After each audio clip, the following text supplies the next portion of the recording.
తప్పు చేసి దబాయిస్తే అది నిజమవుతుందని చంద్రబాబు నాయుడు అనుకుంటే అది ఆయన భ్రమే. జనాన్ని మాయ చేసినట్టు శ్రీవారిని మోసం చేయాలంటే కుదరదన్న విషయం చంద్రబాబు నాయుడు తెలుసుకోవాలి. నిన్న జగన్ గారు తన తిరుమల పర్యటన మీద స్పష్టంగా ప్రెస్ మీట్ పెట్టడం జరిగింది. అయినా దాన్ని ఒప్పుకోకుండా చంద్రబాబు నాయుడు తప్పుల మీద తప్పులు చేస్తూ మళ్లీ మాట్లాడతాడు. జగన్మోహన్ రెడ్డి గారు తిరుమల రావడానికి భయపడుతున్నాడు, డిక్లరేషన్ ఇవ్వబడుతుంది కాబట్టి ఎస్కేప్ అవుతున్నాడు అని చెప్పి సూటిగా చంద్రబాబు నాయుడు గారికి చెప్తున్నా.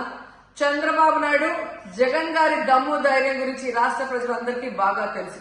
నిన్న కూడా ఆయన భయపడేవాడైతే అంత స్పష్టంగా ప్రెస్ మీట్ పెట్టి ఏ విధంగా తన మతం మానవత్వం, తను ఏ విధంగా బైబిల్ చదువుతారు, బయటకు వచ్చినప్పుడు హిందువుల మనోభిప్రాయాల్ని గౌరవించి గుళ్లకు వచ్చి పూజలు చేస్తారు, అలాగే మసీదులకు వెళ్లి ఎలా పూజలు చేస్తారు, అలాగే సిక్కుల్ని గౌరవించి ఎలా వాళ్ళ పూజలు చేస్తారో చెప్పడం జరిగింది.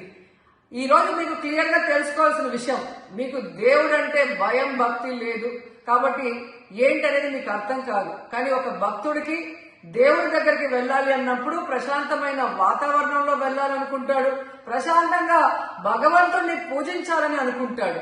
కానీ ఈ రోజు మీరు జగన్మోహన్ రెడ్డి గారు తిరుమలకు వస్తారని అనౌన్స్ చేసిన దగ్గర నుంచి బీజేపీలో కొందరు, జనసేన, తెలుగుదేశం పార్టీ ఎలా అలజడి సృష్టిస్తున్నారో అందరూ కూడా గమనిస్తున్నారు.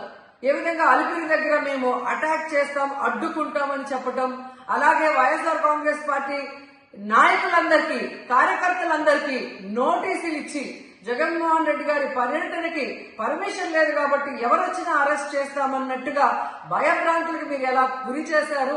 అండ్ ఈరోజు కుల రాజకీయాలు చేసి రాష్ట్రాన్ని భ్రష్టు పట్టించడమే కాకుండా మత రాజకీయాలు కూడా మీరు ఎలా చేస్తున్నారో అందరూ కూడా గమనిస్తున్నారు.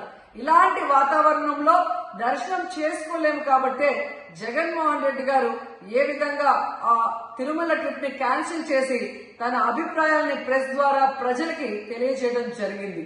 సో నిజమైన భక్తుడు జగన్మోహన్ రెడ్డి గారు ఎప్పుడైనా మళ్లీ వెళ్లి వెంకటేశ్వర స్వామిని దర్శించుకోగలరు.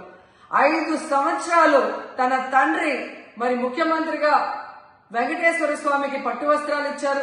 జగన్మోహన్ రెడ్డి గారు 5 సంవత్సరాలు మరి పట్టు వస్త్రాలు ఇచ్చిన తర్వాత ఈ నీచమైన రాజకీయాలు చేస్తూ డిక్లరేషన్ పేరుతో మీరు మాట్లాడుతూ ఎవరు అడ్డుకున్నారు అని చెప్పి మళ్లీ దిగజారుడు రాజకీయాలు చేస్తున్నారు. సో భగవంతుడితో పెట్టుకున్న చంద్రబాబు నాయుడు నీతో పాటు ఆడిస్తే ఆడే వాళ్ళందరికీ కూడా భగవంతుడు గట్టిగా సమాధానం చెప్తాడు.